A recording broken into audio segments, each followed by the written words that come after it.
निम्न विद्युत परिपथ में R1 बराबर 10 ओम, ये किसका प्रतीक है? ओम का प्रतीक है। ओम प्रतिरोध का मात्रक होता है। ठीक। R2 और R3 दोनों के मान बराबर है और कितने दिए गए हैं? 20 ओम दिए गए हैं। तथा R4, R5, R6 इन तीनों प्रतिरोधों के मान बराबर हैं और कितने दिए गए हैं? 30 ओम दिए गए हैं। ठीक है। तो ये हमें विद्युत परिपथ दिया गया है। R1 का मान R2, R3 के मान बराबर है, R4, R5, R6 के मान बराबर है। कह रहा है परिपथ को 12 वोल्ट की बैटरी से संयोजित किया गया है। यहां पर ये जो बैटरी लगी है ये कितने वोल्ट की लगी है? 12 वोल्ट की लगी है। गणना करके बताइए कि परिपथ का कुल प्रतिरोध कितना है। परिपथ का कुल प्रतिरोध हमको ज्ञात करना है तथा बैटरी से कितनी विद्युत धारा प्रवाहित हो रही है। तो ये बैटरी, इसके धन टर्मिनल से वैद्युत धारा निकलेगी। ये अमीटर वैद्युत धारा का मापन करेगा कि कुल कितनी वैद्युत धारा इससे निकल रही है। यहां से धारा आएगी, यहां पर आएगी। ठीक है। यहां से मान लो आई धारा निकली। ठीक। तो आई धारा तो इसमें जाएगी, लेकिन यहां से जाके धारा दो भागों में बट जाएगी। ठीक है। फिर यहां मिल जाएगी, फिर यहां पर आके धारा तीन भागों में बट जाएगी। ठीक है। हमें परिपथ का कुल प्रतिरोध ज्ञात करना है। तो जब धारा यहां से आएगी, दो भागों में बट गई। जब भी धारा बटे, है ना, तो निश्चित रूप से वहां पर क्या होगा? जो प्रतिरोध जुड़े होंगे वो कैसे होंगे? समांतर क्रम में। यहां धारा बढ़ रही है ना, या इस तरह समझ सकते हैं, इन दोनों प्रतिरोधों के पहले पहले सिरे एक साथ जोड़े और दूसरे दूसरे सिरे एक साथ जोड़े, है ना। तो ये दोनों कैसे हैं? समांतर क्रम में। आप लोग जानते हैं कि जब प्रतिरोधों को समांतर क्रम में जोड़ा जाता है तब प्रत्येक प्रतिरोध में बहने वाली धारा का मान कैसा होता है? अलग अलग होता है, क्योंकि धारा बढ़ जाती है ना। और चूंकि यहां प्रतिरोध समान है तो धारा बटेगी, लेकिन समान बटेगी। समझ रहे हैं ना? क्योंकि प्रतिरोध कैसे समान है। यदि प्रतिरोध भिन्न भिन्न होते तो बहने वाली धारा का मान अलग अलग होता, यानी यहां से आकर धारा दो भागों में बट जाएगी। तो ये दोनों कैसे? समांतर क्रम में। यहां पर तीनों प्रतिरोधों के पहले पहले सिरे एक साथ जुड़े हैं और दूसरे दूसरे सिरे एक साथ जोड़े हैं, है ना। तो ये तीनों प्रतिरोध भी कैसे? समांतर क्रम में। समांतर क्रम में क्या होते हैं? प्रतिरोधों के पहले पहले सिरे एक साथ जोड़ते हैं और दूसरे दूसरे सिरे एक साथ जोड़ते हैं, तब प्रतिरोध कैसे होते हैं? समांतर क्रम में होते हैं। तो यहां ये दोनों प्रतिरोध समांतर क्रम में हैं और ये तीनों प्रतिरोध समांतर क्रम में हैं। ठीक है। तो प्रतिरोध R2 एवं R3 समांतर क्रम में, और जब प्रतिरोध समांतर क्रम में होते तब तुल्य प्रतिरोध का सूत्र क्या होता है? 1/R बराबर 1/R1 प्लस 1/R2, यही होता है ना। तो यहां पे R1 की जगह R2 है और R2 की जगह R3 हो गया। ठीक। यहां तुल्य प्रतिरोध जो हम मान लेते हैं R2 और R3 का, वो R डैश मान लेते हैं। ठीक।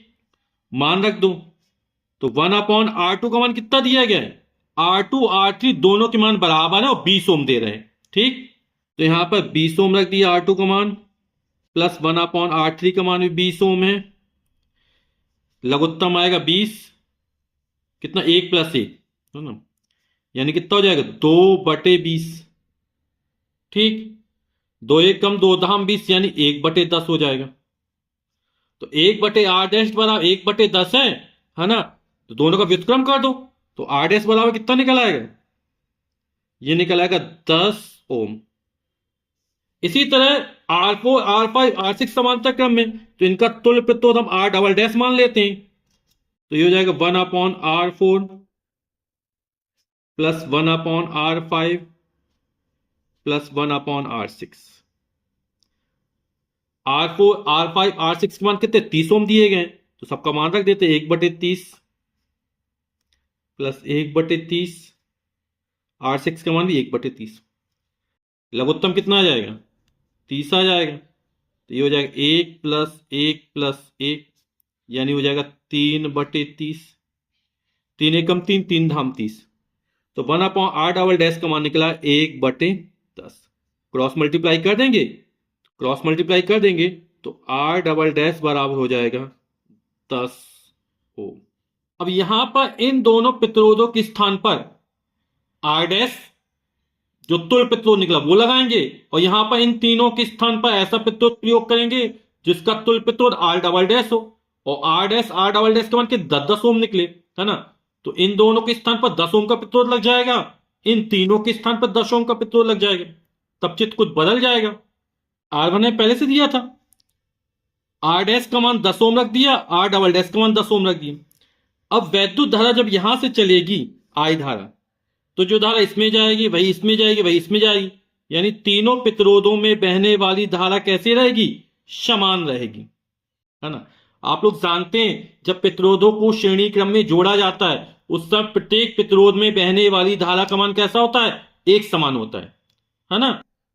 तो या ऐसे समझ सकते हैं ये पहला प्रतिरोध है, ये इसका दूसरा सिरा है, ये दूसरा प्रतिरोध इसका ये पहला सिरा, तो पहले प्रतिरोध का दूसरा सिरा दूसरे प्रतिरोध के पहले सिरे से जुड़ा, फिर ये दूसरा सिरा और ये तीसरा पहला होगा, ये इससे जोड़ा है ना। तो ये कैसे श्रेणी क्रम में जुड़े हुए, और श्रेणी क्रम में तुल्य प्रतिरोध का सूत्र क्या होता है, R बराबर R1 plus R2 plus R3, है ना। यानी R बराबर हो जाएगा R1 हो गया, प्लस R2 की जगह R डैश है और R3 की जगह R डबल डैश है, ठीक है। तो R1 का मान 10 ओम, R डैश का मान भी 10 ओम है, R डबल डैश का मान भी 10 ओम है, 10 प्लस 10 प्लस 10 हो जाएगा 30 ओम। प्रतिरोध का मात्रा क्या होता है, ओम होता है, यानी परिपथ को जो तुल्य प्रतिरोध निकला वो कितना निकल आया, 30 ओम निकल आया। तो परिपथ का कुल प्रतिरोध हमने निकाल लिया, 30 ओम निकाल लिया। अब कह रहा है बैटरी से कितनी विद्युत धारा प्रवाहित हो रही है, तो बैटरी से प्रवाहित विद्युत धारा निकाल लेते हैं। तो बैटरी से प्रवाहित विद्युत धारा इसको लिखेंगे I से।